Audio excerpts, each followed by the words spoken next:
Well, good afternoon. It is 2 p.m. Central Standard Time, November the 22nd, and you're tuned in to Altitude Adjustment. I'm Leon Davis, the podcast about people, politics, and professions. And I'm really excited this afternoon about having a guest on uh, Derval Bezenet, and she'll correct me if I've mispronounced her name. She is a Jamaican podcaster, and her podcast is about uh, climate sustainability and climate change. And we've got her coming up right now.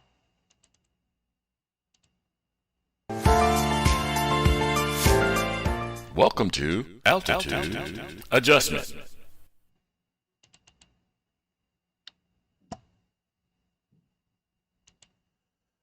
Well, thank you for joining us, Deval. Appreciate you. Hi, Um, hi. Nice to hi. be here. So if you'd like to tell a little bit about yourself and how you got into, doing your podcast and what you hope to accomplish with it, that'll get us started. Sure. So I am Deval Bazi, and I am a Trinidadian podcaster. so I'm based in Trinidad and Tobago, that's in the Caribbean. And my podcast is focused on things around environmental sustainability. So it's called the Climate Conscious Podcast. Climate change is one of the biggest environmental sustainability issues globally, but more particularly in the Caribbean, we feel the impacts. We live with it day by day. So I felt that there was a need to have more conversation that would eventually and hopefully lead to action to help us improve our sustainability. So I started my podcast in April. But stepping back a bit, my background, my professional background is in environmental. So this is something that is near and dear to me. I would say both my work and my play revolves around the environment, having studied it at university, and also, I guess, being an island girl, I enjoy being out in nature, going to the beaches or going for a walk in a forest or anything like that. So I am very passionate about, persons becoming aware because awareness is the first step to action. And then Mhm. once you become aware, you take responsibility for both your individual and our collective responsibility to be good stewards to this planet. This is the only planet that we have. That is Uh, true. Excellent. Did you want to start, Warren? Sure, sure. Can you hear me okay? Oh, I hear you Yes, fine. Can you hear him? I can. Yes, Very good. loud and Okay. clear. So, starting off, I want to ask you one simple question. What's in your definition? What is climate change? Okay. So climate change, in one sense, it's a natural occurrence. The earth has been evolving over time, and there have been changes in temperature over time. But that normally takes, hundreds and thousands of years for that change to happen. The climate change that we're speaking about now Mhm. is one that has been, accelerated by human activities. So, namely, that is the emission of greenhouse gases like Mhm. carbon dioxide and methane and nitrous oxides, which increase the warming effect of the earth. So, this is a natural process that already happens that keeps the earth at a habitable temperature.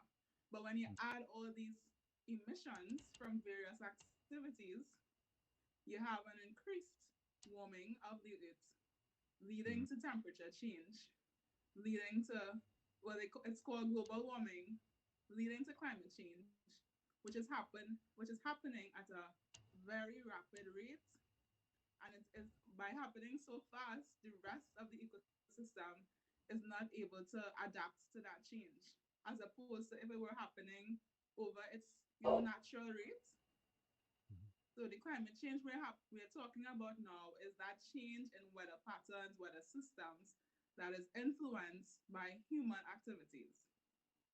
Great, great. Now, one question.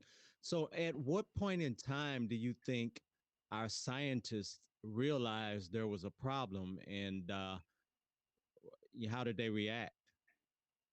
Right. So the whole sustainability movement has been around for some time, and it has gone through many changes. It started off with Silent Spring, where persons recognized that the harmful effects of using chemicals it was having on the environment. So it's closely tied to the evolving environmental movement. And then you had the Rio Summit, and then you had these, I guess a progression of environmental conventions with the global community where they recognize that the rate at which we were, I would say, developing, Hmm. the planet wasn't able to sustain that. So you've had a steady progression from the Rio Summit, and then you had the Millennium Development Goals, where the global community attempted to set a framework for us to operate in. So then that expired in 2000, and then so that ran from 2000, and then we evolved into the Paris Agreement, which came into effect in 2015. And then we now have the Sustainable Development Goals, which will take us from 2015 to 2030. So you see, it's a natural, I wouldn't say natural, but it's a long timeline where I think the scientists started to recognize that it was exceeding its carrying capacity. We were blowing our ecological budget, you know?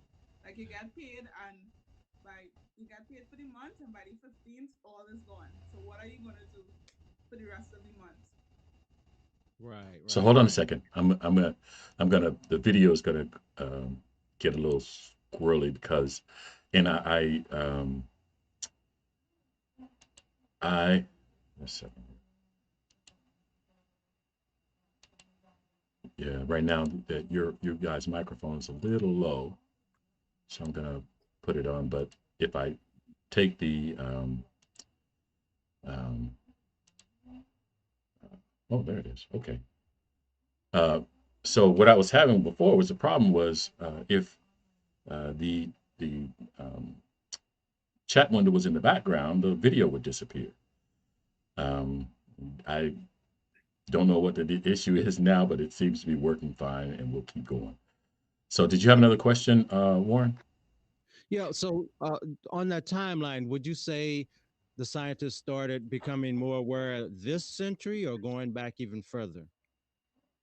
I would say this century, that's when they really started to recognize the effects that you were actually seeing. You had a lot of species becoming endangered or extinct, Yeah. and so you were actually seeing the impacts. It was impossible to deny it.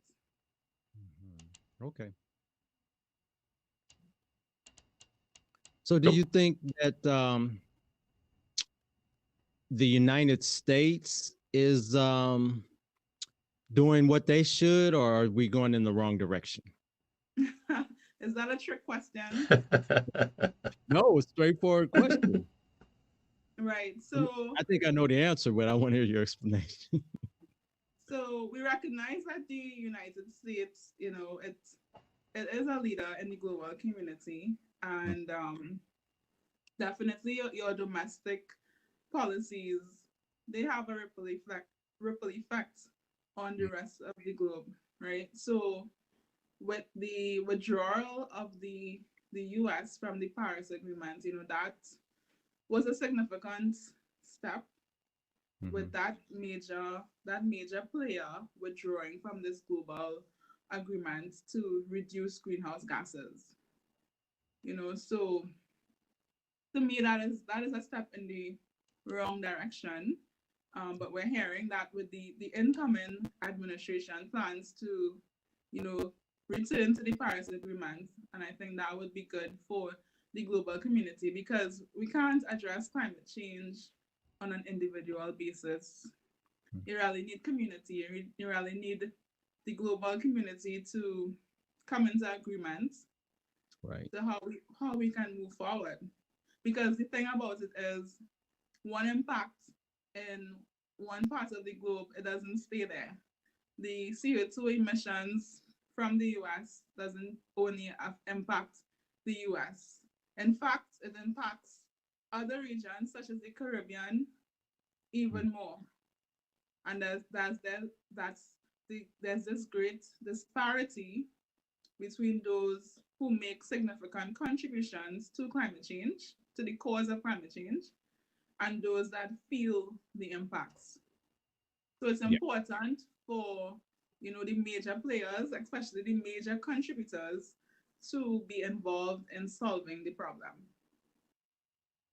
So, so, um, so the discussion about um, environmental climate change and the environment as a whole seems to be shrouded in a lot of misinformation. You've got one agency or some people saying, climate change is a hoax. And then um, recently I watched a video. I think Michael Moore was connected with it. It was called Planet of the Humans. Have you seen that? Right. Uh-huh. Huh? Yeah. So Planet of the Humans went into explaining that that uh,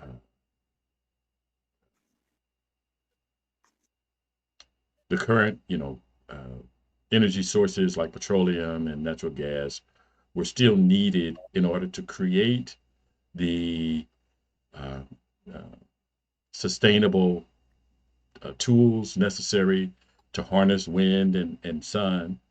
And so, they're saying, that's going to still be there. So we're not going to eliminate that altogether, eliminate fossil fuels altogether.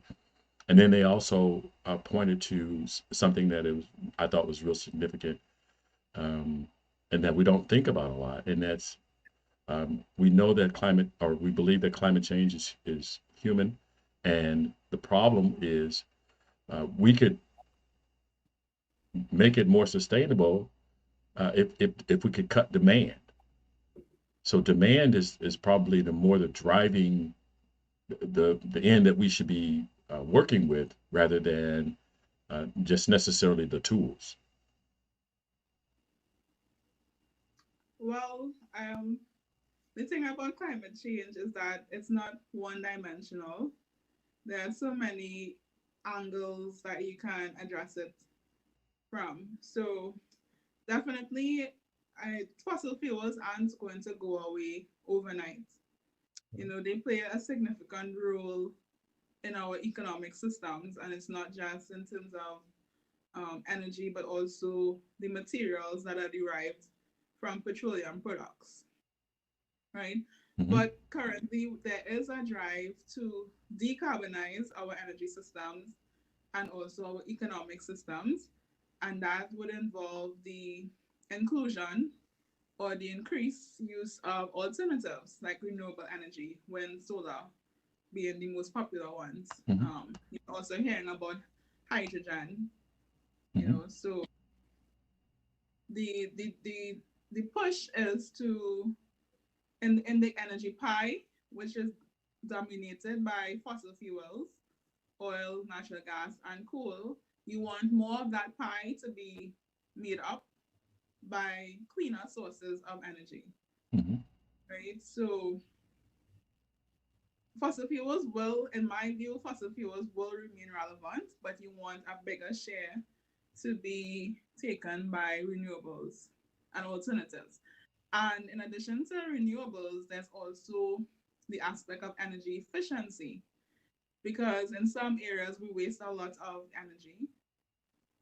And if you can get more out of that one molecule of energy to give you more, then you would be able to use less, right? And you spoke about demand, and it's a kind of tricklish issue because demand and the economy runs on demand, right?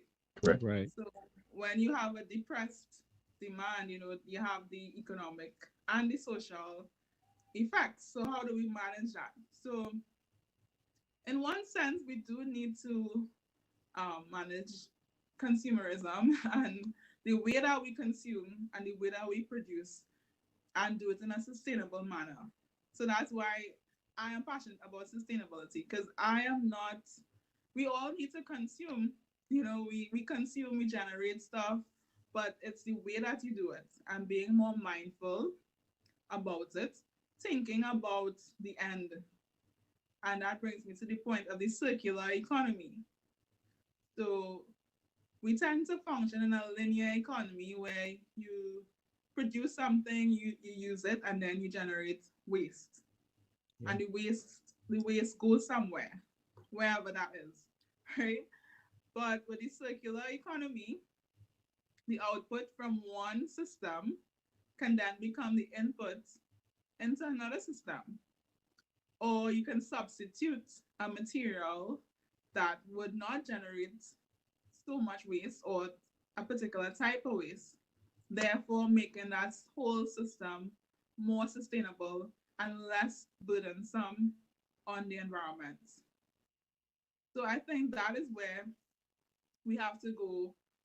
When we look at the circular economy, there's the blue economy, there's the green economy, but whatever, however you want to phrase it, it's all about increasing sustainability in every sector, from fashion to finance, from energy. It's all about becoming more sustainable. And when I say sustainable, what does that mean, right? Mhm. So it's about looking at your impacts because Mhm. everything you do has an impact, but you want to examine it. You want to say, okay, maybe this has an environmental impact. It Mhm. might affect water, it might affect the air, it might affect the living organisms, it might affect other people in the vicinity. So businesses tend to look at economic impact. They know that down to a T. They know that very well. They work out all their models Mhm. and understand how the economic impact, what the economic impact would be. But we can't just stop there. You're no longer accountable only to your shareholders who are Yeah. concerned about returns or dividends. You're also accountable for the social impact. So those would be your stakeholders, your frontline community where you operate, your Mhm. workers. And then you're also accountable for your environmental or ecological impact. So, um, so in my mind, what I see is you know, initially when we started, or when the globe started on fossil fuels, Mm-hmm. there was the world's population was not quite as large, and so the damage from fossil fuel use wasn't significant. As as communities grew, as so plants help to clean the air, to wash some of the dirt from fossil fuels out of the system. But as uh, society grew, we started taking more of that, that uh,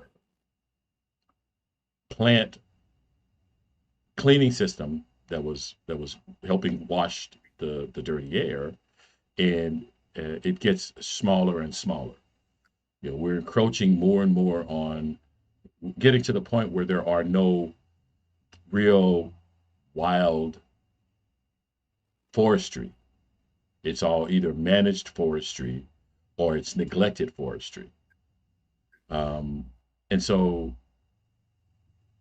even if we create a circular system that, the waste from one goes to fuel another, and then the waste from that goes back someplace else, so that we're not necessarily creating an additional amount of waste that has to be stored, we're still going to uh, grow. We're going to take more and more from the planet, and so more inhabitants in the planet is going to um, strip most of the natural resources that we use to build any system.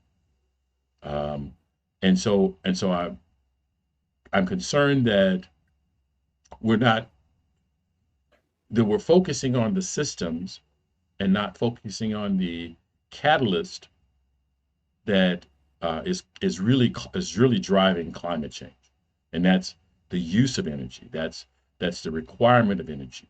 That's the need to run air conditioners. That's the need to have motor vehicles. That's the you know that's so so if we went to a if automobiles were eliminated, automobiles were eliminated and bicycles was the only form of transportation. And I'm not talking about motorbikes, I'm talking about pedal bikes. I'm talking about human power. If we got to that, how much of an impact do you think that would have on climate change?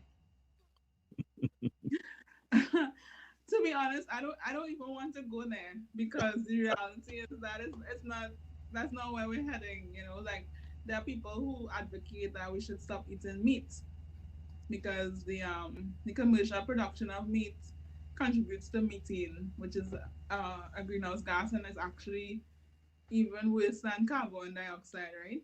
Correct?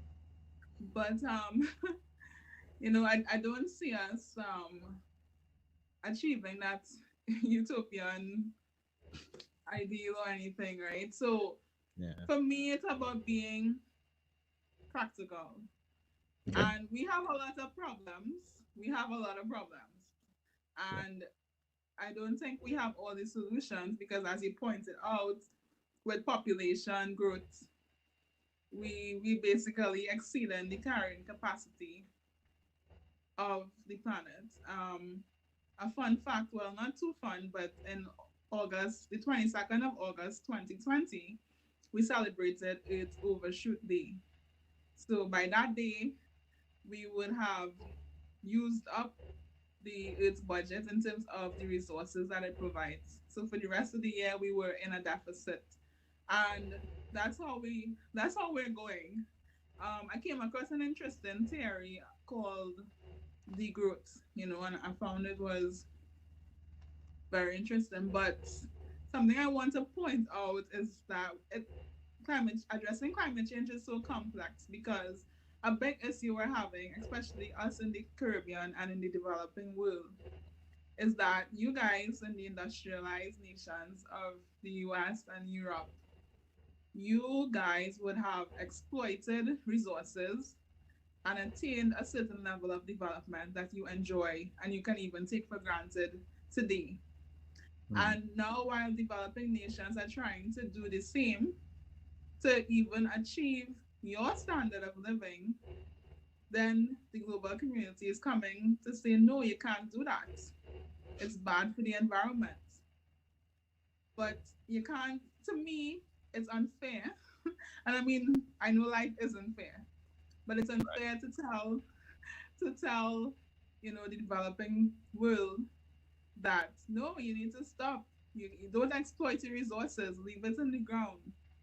But Yeah. you have to me, okay, but you need to offer me some other alternative to allow my population, my people, to achieve a certain level of development, right? And there's a lobby, or there's a movement, or maybe just a discussion happening right now about climate reparations, right?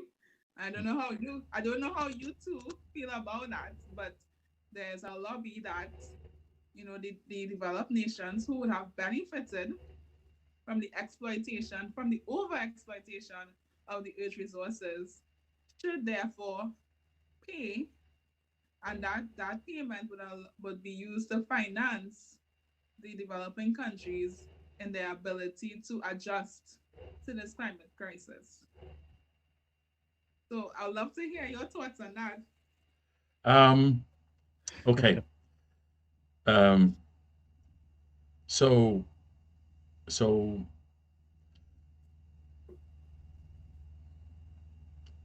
um, realizing that you've called my main theory pie in the sky,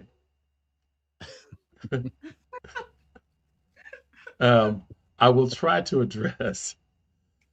Um, I think I think anything that does not approach demand is a band-aid. I think demand drives everything. Um, the demand for renewable energies is driven by the demand for renewable energies. The drive for fossil fuel is fueled by the demand for fossil fuel. So,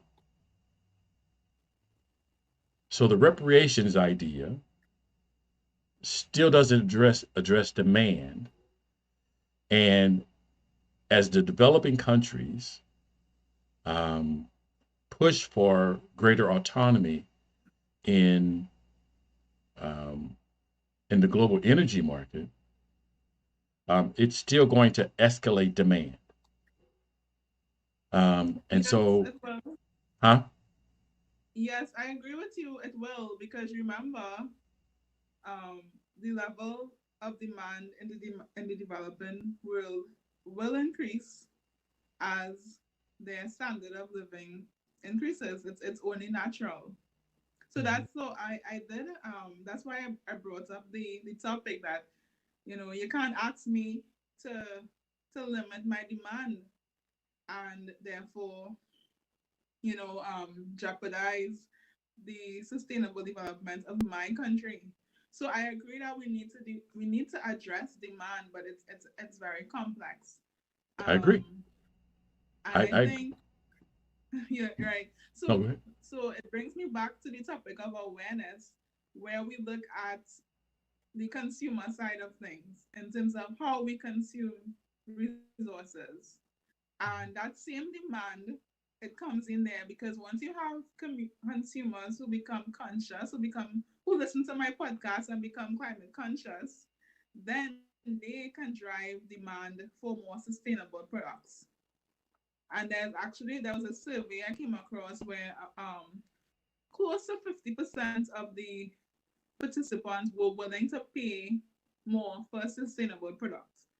So that's the kind of that's one angle that we can address demand because demand is going to grow while people are allowed to develop.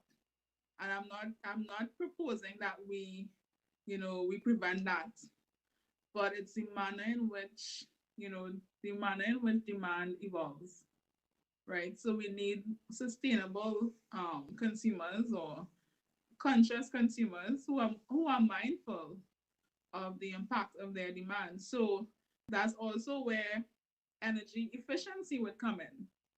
So yes, there would be demand for energy, but if we're getting more out of that same energy, then in a sense it would, you know, um, mitigate the growth in demand somewhat. I so I fully understand the need to for energy efficiency. I understand the need for clean energy. Mhm. I understand the need for any sustainable ecosystem surrounding energy. I agree with all of that. Um, I think it's important. Smart money is on something that can be repeated over and over and over without causing additional damage to the system that it serves. So sustainability, uh, we should not have a conversation about energies without having a conversation about, is that energy sustainable? That goes without saying. You can't. It's no way intelligent to say we're gonna mine fossil fuels, and there's only so much fossil fuel on the planet, and then we're gonna make people dependent on that, and then fossil fuel runs out. Then what do you do? So there has to be some sustainability. So any system, uh, any way that we talk about energy has to be about sustainable. Um, so that's just, you know, to me, just rational sense. Um, I But that wasn't always the case, you know. I That agree. wasn't, yeah, Right, I you agree, know. and it's great that we've achieved that, that we've reached that level of consciousness that we can't continue to uh, extract resources out of our soil when we have so much finite soil to work with to extract resources from in the first place. And so now the concern is, how do we make the most efficient use out of the raw materials that we extract from the planet? So um, sun, as far as we're concerned, it will always be there within our lifetime. And so using that as an energy source only makes absolutely good sense. Um, the continued mining of uh, fossil fuel, of natural gas, fracking, the downsides of it should have driven us a long time ago to look for more sustainable ways to manage energy.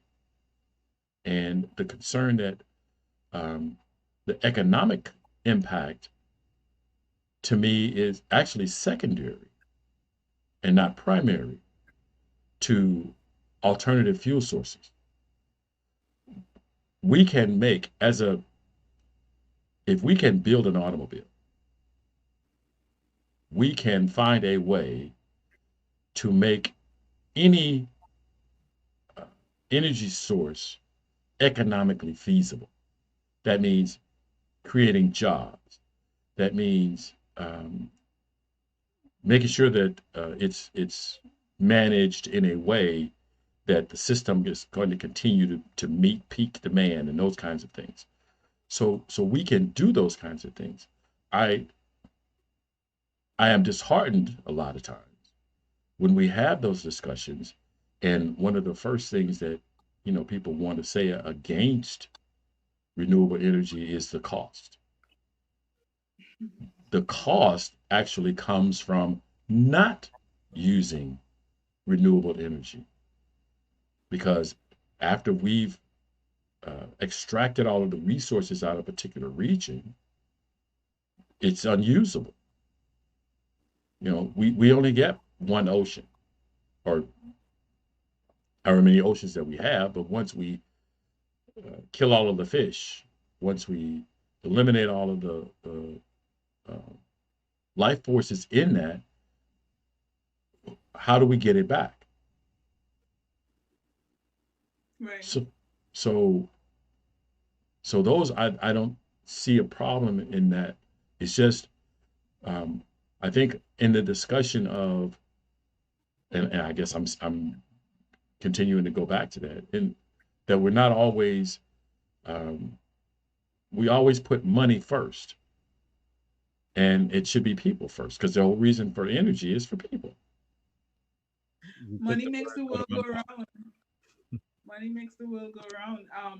Yeah, It comes back to our economic systems, and exactly.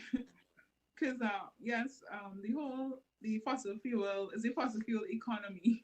Hmm. you know, when you look at, it has changed since, but when you look at when oil prices would have shot up to about Hmm. $120 a barrel, and you had the cartels like OPEC, influencing the geopolitical issues. So it's a wider issue, but it's driven by economic priorities. And I agree with you that it should be people first, but it never is. you know, um, it should be people first and then planet, also planet first. But it's dollars and cents. We see now that the oil majors like BP and Shell, they have finally come on board, making declarations that they're gonna achieve net zero. They're gonna become carbon neutral. Um, it's left to be seen how exactly they're gonna achieve that. but it's nice to hear them commit to that goal. But I think that, one argument is that that is influenced by the market. Mhm. And if they continue to stay solely in the fossil fuel economy, their returns are going to, dry up in a sense. Because I think, based also on the climate change lobby and activism, consumers are demanding, demand for alternatives are growing, is growing, sorry. Demand is growing. So you're seeing a slowdown in demand for conventional fossil fuels. So now you see they are changing, they are totally revolutionizing their business models. Yes, they're still going to be involved in oil and gas, but they are investing more into their increasing their investments into alternatives. Why? Mhm. They didn't wake up yesterday and realize that the planet is being affected. They knew it all along, Yeah. but there was something to trigger that switch, and I believe it's partly due to the economics, right? And then partly due to the global climate movement. So, sadly, but the reality is, economics drives everything. So I guess we have to find a way to make or to highlight um, that sustainability is the way to go. And I think that the oil companies and other industries are finally seeing it, that sustainability actually makes good sense, good Yeah. business sense. Okay, so you talked about we talked about economics. We talked about the fact that we all are consumers too, and another thing is a lot of us consumers are also investors. So if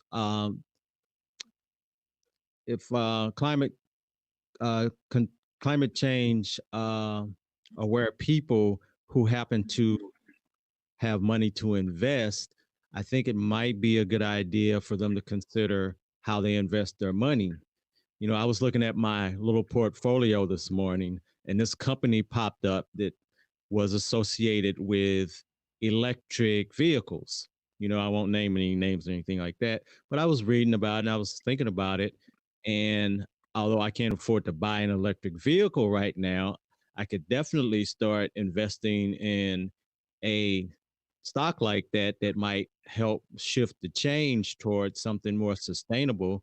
So, do you think we ought to be looking at how we invest our money as well and to influence the changes?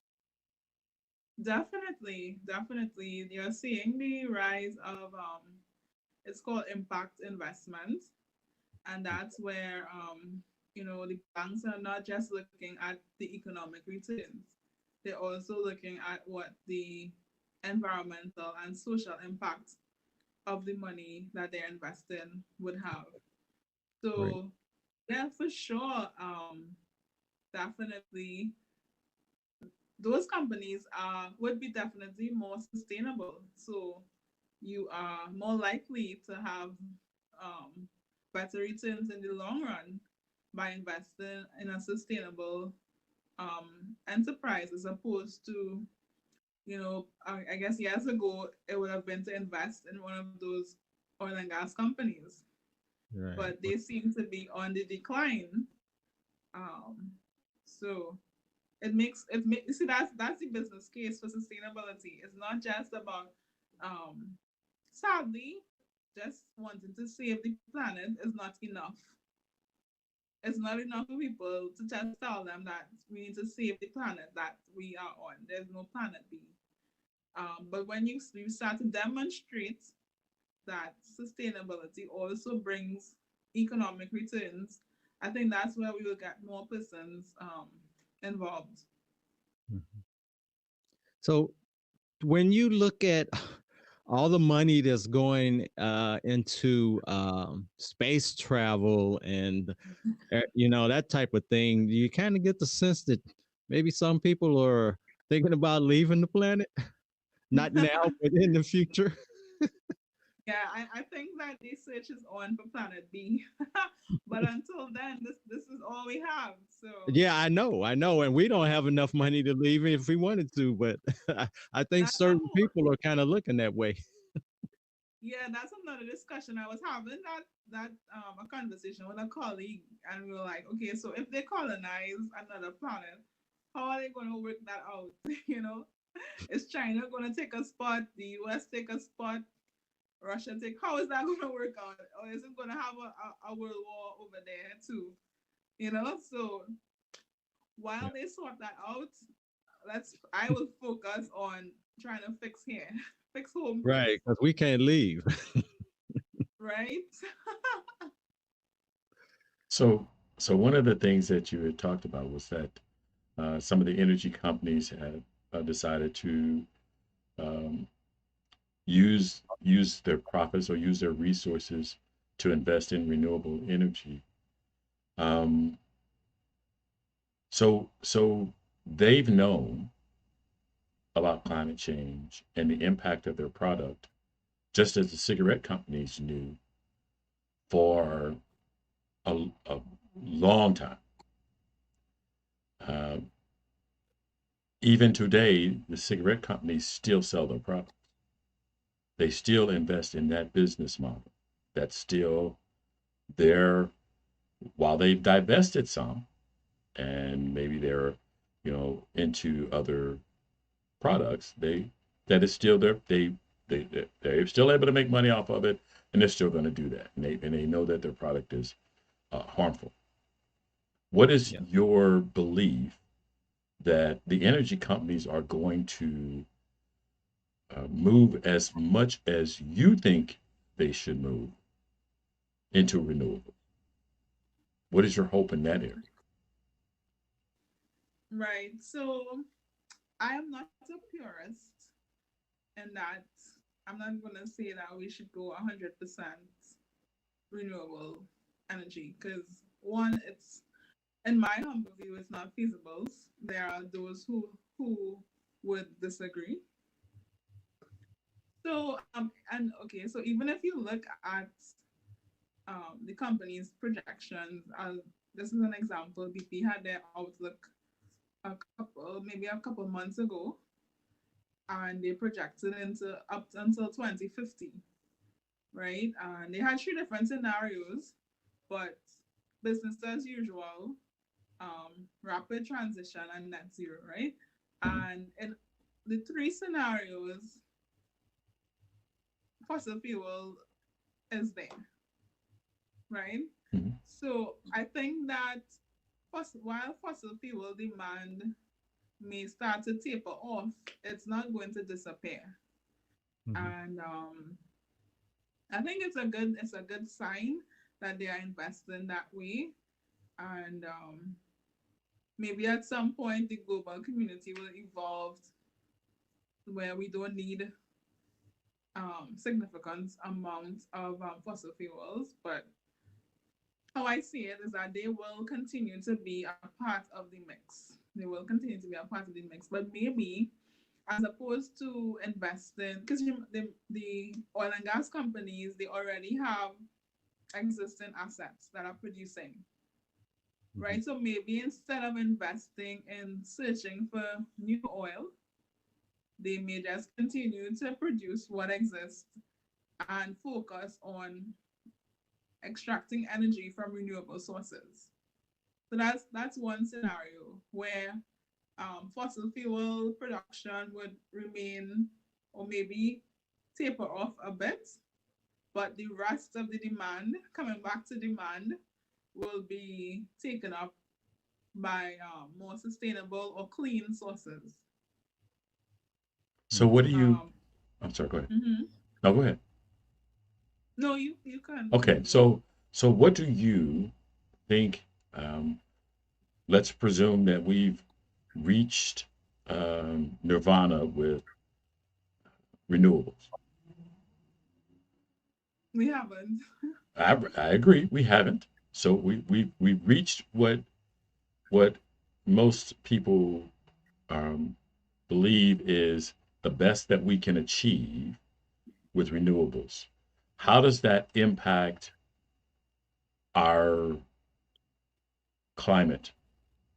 Does that solve the climate change issue? Does that push it down the road further, and that we still need to do something? So we've implemented renewables. We know that um, we've eliminated as much fossil fuel from our consumption as possible. Because even renewables are going to create carbon. That we're in a carbon-based society. You're going to create carbon. Carbon is a part of everything that we do. So there's going to be something. There's going to be some impact. Is that going to be enough to save the planet long term, or are we still going to have to have crisis intervention another 50 years and back off, and then go full steam and then back off another 50 years? What do you see? Is that is it going to solve the problem? So there's no easy solution. Um, in a sense, renewables, it seems like the savior, but in a sense, it could be just the band-aid, as you Mhm. kind of mentioned earlier. So it has to be a multi-pronged approach to climate change, and climate change can be divided into mitigation and adaptation, right? So renewables would be a form of mitigation in terms of reducing emissions, right? So yes, it would make a significant contribution, but there are also other elements that we have to look at in terms of building resilience in communities, because right now the global community is trying to keep temperature rise to below 1.5 degrees, right? Above pre-industrial levels. So the fact is that the temperature has already increased, but we're just trying to minimize that the amount that it increases by. So the ball has already started rolling, so yes, we need to mitigate as much as we can by reducing emissions, by implementing alternatives, but we also have to look at how do we adapt to the changes that are already occurring. So to give you an example, here in the Caribbean, so okay, so we're here in the Caribbean, and but up in the Arctic zones where you have polar ice caps that are melting, Mhm. that Hmm. translates to sea level rise, which we feel in our coastal low-lying areas. So even if we switch 100% to renewables and we ban all the cars and everyone starts to ride a bicycle, it's already been set in motion. We're That is correct. already we're already experiencing sea level rise, right? We're Hmm. already experiencing damage to our infrastructure. We're already experiencing more frequent and more intense hurricanes, right? So how do you reverse that? Can you reverse that? So the other aspect is about building resilience, building infrastructure that can withstand category 5 hurricanes, investing in regenerative agricultural system, regenerative tourism, because also investing in boosting our economies, because here in the Caribbean we depend on climate sensitive sectors: agriculture, fishing, tourism. These three sectors, which are the main economic earners for many Caribbean territories, are very vulnerable to climate change, right? So they're already being affected, and then you have the social and economic fallout from that. Food insecurity is another issue if you're Mhm. unable to feed yourself. So, yes, invest in renewables, but we also have to invest in resilient systems, resilient ecosystems, and that's where the climate reparations would come in. Okay. Did you have any more, Warren? Yeah, yeah. I just wanted to go back to the idea of sustainable energy. Does that mean that um, the source of energy is limitless, or it won't run out, or what? What does that mean, really? It means that the source is replenished at a natural rate. Okay. So with the sun, this, as we mentioned, the sun comes out, Hmm. the wind blows, and Yeah. we can't use up those resources. But there are some distinctions within there. Hmm. So people would talk about hydro, which uses water courses like rivers, and that would be considered renewable. But there are instances where if you overexploit that resource, it can be diminished. Okay. Another example would be biofuels, which is considered renewable, but again, there are issues there where you remove resources from agricultural systems into energy systems, Hmm. or you may remove natural forests to grow crops that would be then used for biofuels. So it can be a bit complex, but in the general sense, it's that the source is replenished naturally. Hmm. So if we're looking at like the electric vehicles we were talking about, uh, I'm thinking they're probably going to be using a lot of materials that would eventually kind of dry up, maybe. Right. So that's another aspect of it. Yeah, the type of materials that we use, and Yeah. also the disposal. So for Yeah, yeah, example, and the disposal. solar PV panels. Solar is renewable, but Hmm. the panels are not, and the batteries, and so that's why I said, it's not a solution. Like, it's like more of a band-aid than a solution to our Yeah. problems. Hmm. And I agree with Leon that we need to address demand, but there's no easy solution to that either, because the Yeah. economy, we want the economy to grow, don't we? Yeah. I agree. And I mean, that's if, also like telling people to wear a mask too. well, I mean, if you've got air conditioning, how do you tell someone in a tropical area that they can't have an air conditioner? Yeah. Exactly. So Exactly. so demand is going to demand almost, it's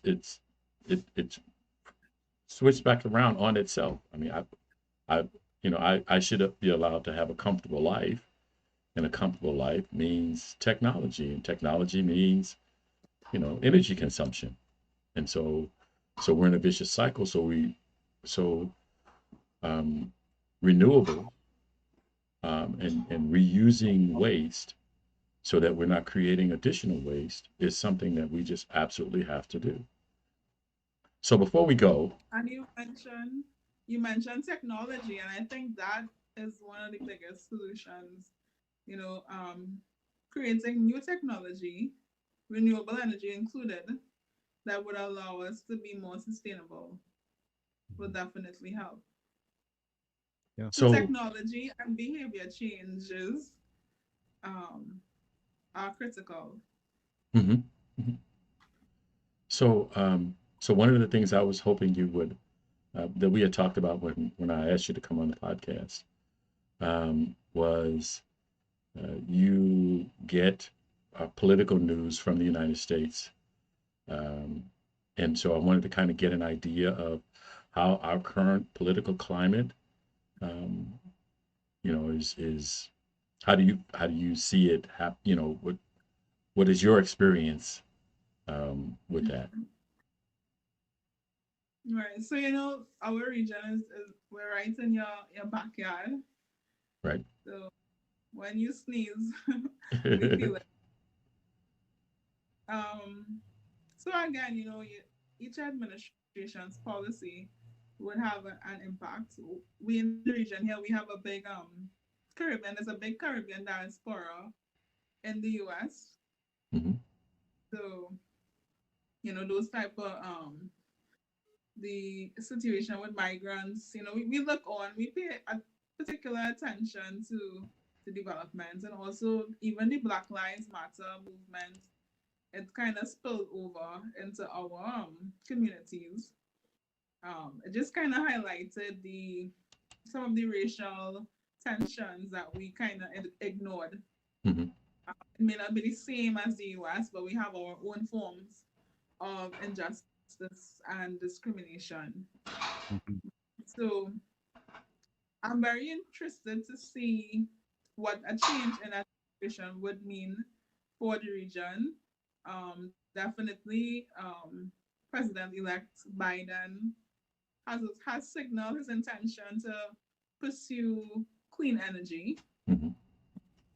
So it will be interesting to see what that means for the Caribbean region, because we have already been aggressively in many countries pursuing renewables, because it's a bit tricky in the Caribbean, where I am in Trinidad and Tobago. We are actually an oil and gas producer, so we produce our own fossil fuels. But the other Caribbean countries, many of them have to import fuel, Hmm. so they have had even greater incentive to invest in renewables, right? So it will be very interesting to see how the shift in in priorities as it pertains to energy translates. I guess that um, maybe oil and gas prices may not shoot up as they have done in the past, like when we had the shale revolution and all of that happening. That it trickles down to the region. So I'm hoping to see more decisive action on climate change that would be to our benefit. Very good. So, as I mentioned, Deval Barzay has uh, does the climate conscious podcast. How often is that? Do you produce episodes? So new episodes come out every other Wednesday. It's available on Apple Podcasts, Google Podcasts, almost anywhere that podcasts are streamed. Okay. And you can also keep in touch with the podcast and updates on Instagram at the Climate Conscious. Okay. Okay. I will follow. So I'm going to make sure that I include a link to the podcast page in the description. So make sure you check that out. I want to thank Deval for coming and speaking with us today. I did learn some things, and I really do appreciate you coming. Did you want to? Thank you for inviting me. I enjoyed our discussion. Excellent, Yeah, excellent. I did I, as well. yeah, I I would enjoy love your podcast too. I would love to hear more about other things going on in your country too. If you know anyone that's interested in talking with us to share some other things, you can definitely refer them. Sure, will do. I'll touch base with Leon. Oh, very good. So hold on a second. I'm going to close out and then. So I want to thank everybody for joining us this afternoon, and we will be back next week before we go on vacation until January, the second week of January. Thank you very much, and we'll be back next week. That concludes this episode of Altitude Adjustment, and thank you for listening. This podcast is streamed live on YouTube and Twitch.tv and is designed for listener interaction. Visit the website thelionsdenstl.wixsite.com/home to join the discussion. The audio version of Altitude Adjustment is available where you get your podcasts, including Stitcher.com, the iTunes Store, and the Google Play Music Store, to name a few. Remember that the internet is powered by your likes, shares, and comments. So please like, share, and comment on this and other episodes of Altitude Adjustment, because it matters. And as always, look out for the other guy, because they may not be looking out for you.